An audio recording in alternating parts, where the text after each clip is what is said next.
Pessoal, vou continuar falando sobre esse livro aqui, O Surgimento da Bíblia, do Conrad Smith e do James Schroeder. Ele é um livro aí de 2020, publicado pela Vozes e pela editora Sinodal. Então, aparece aqui na página 89, né? Dando sequência aqui. Eu estou destacando alguns textos que achei interessante, né? Então, ele vai falar aqui sobre o túnel de Ezequias, né? Aparece ali a primeira inscrição claramente hebraica do antigo Israel e Judá é a inscrição de Siloé, no fim do século 8 antes de Cristo. Aí aparece a inscrição de Siloé, que é essa daqui, ó.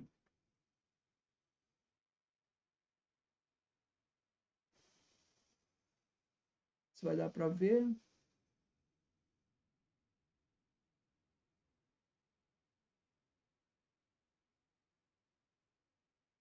Essa inscrição aí, século 8 antes de Cristo.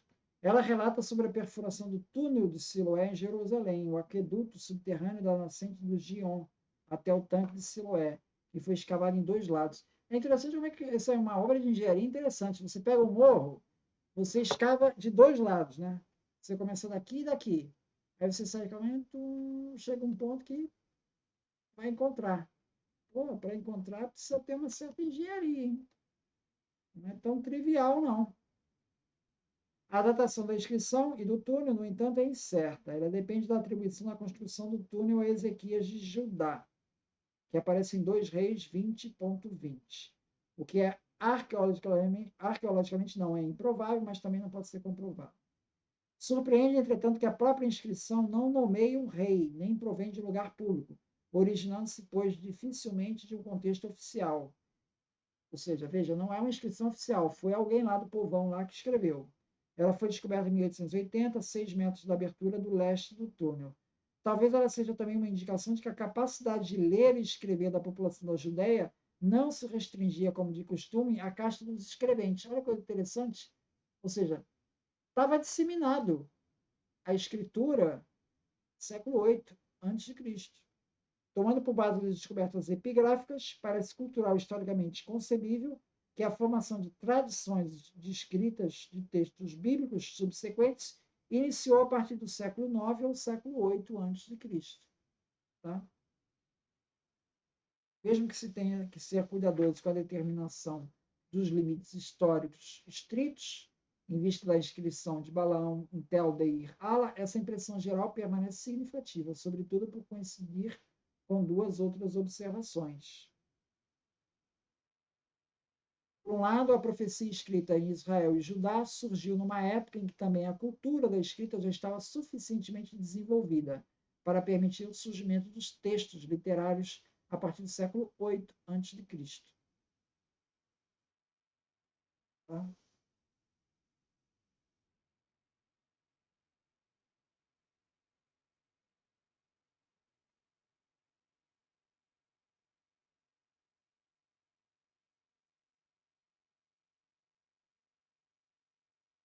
Outra evidência aqui, ó, existe uma correspondência, chamada correspondência de Amarna, encontra-se atestada, inclusive, uma intensa troca de correspondência entre o rei Abdi-Epa, da cidade de Jerusalém, e o faraó de Amarna, o que atesta uma prática desenvolvida da escrita em Jerusalém nesta época. Tá? Então, essa é escrita aí por volta do século 8. Tá? Outra questão interessante que ele vai falar aqui. Questão interessante. É, além das tradições de Jacó, também a narrativa Moisés, Êxodo, pertence originalmente ao norte. Então, eu vou falar que o Êxodo é uma narrativa que nasceu ali no norte, não no sul. Seus estágios orais preliminares contam entre o acervo da tradição mais antiga da Bíblia, como mostram as múltiplas referências formalizadas fora da Torá sobre o significado da saída de Israel do Egito para a identidade de Israel. Então, veja, o Êxodo é uma das partes mais antigas da Bíblia. Seu herói Moisés foi provavelmente uma figura histórica, como Smith está dizendo. Moisés, provavelmente, para o que aponta o seu nome egípcio e a narrativa, de acordo com a qual ele foi casado com uma mulher estrangeira. Ambas as coisas dificilmente teriam sido inventadas mais tarde, se a tradição já não tivesse dado referências a respeito.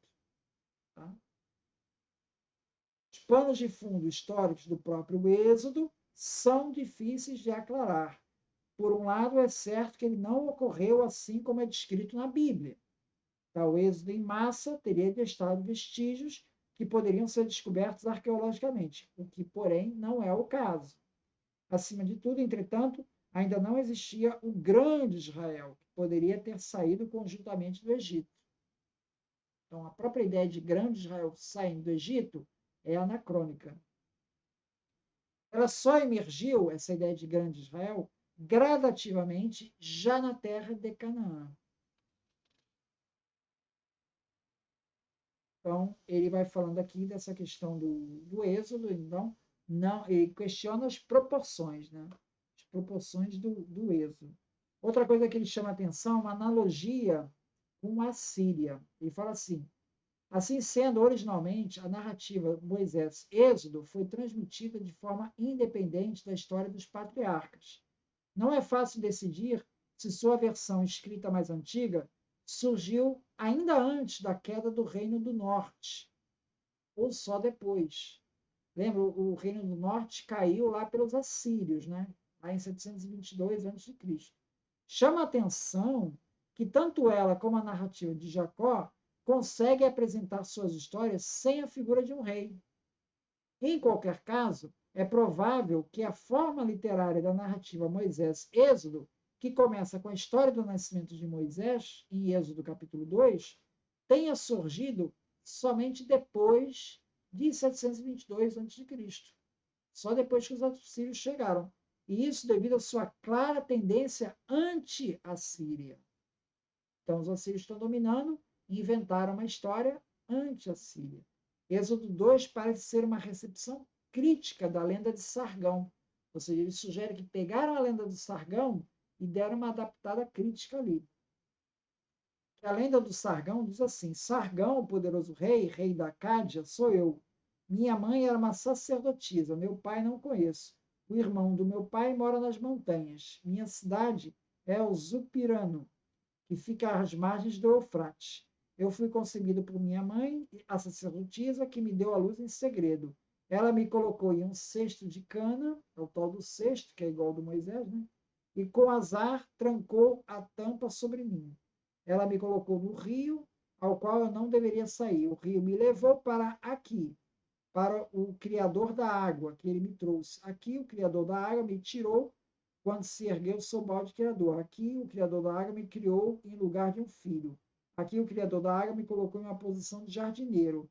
Por causa do meu trabalho como jardineiro, Estar começou a me amar e assim exerci o reinado por 4 anos. Então, veja, é um filho, né, que ele coloca no cesto, atravessa o rio e é recebido pelo rei. Então, Sargon relata que sua mãe era uma sacerdotisa proibida de contrair matrimônio. Seu pai seria desconhecido para ele. Apesar de sua descendência duvidosa, ele é escolhido pelos deuses, Estar, né, que é quem recebe ele lá.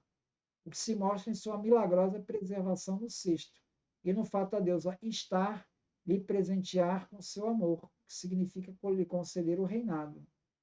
O perfil objetivo de Êxodo 2 pode ser determinado de uma maneira muito semelhante. A preservação e o resgate de Moisés, quando ele foi abandonado no Nilo, mostra que Deus está com ele. O pano de fundo neo-assírio do Êxodo 2 mostra exemplarmente a orientação crítica anti-assíria da narrativa de Moisés-Êxodo. Em lugar do grande rei assírio, aparece a figura não régia de Moisés, como objeto de eleição divina, que liberta Israel do trabalho servil imperial. Com a narrativa de Moisés, Êxodo surge pela primeira vez em Israel um documento literário claramente anti-imperial, mas que, por seu turno, agora confere ao próprio Deus poder absoluto imperial. Então, são esses os paralelos aí que ele traça com a história de Israel e a história ali da Assíria. Tá? Ainda vai falar mais um pouco aqui sobre isso, na página 213. Tá? Então é isso. Vou deixar isso para outro vídeo, então. Obrigado, então.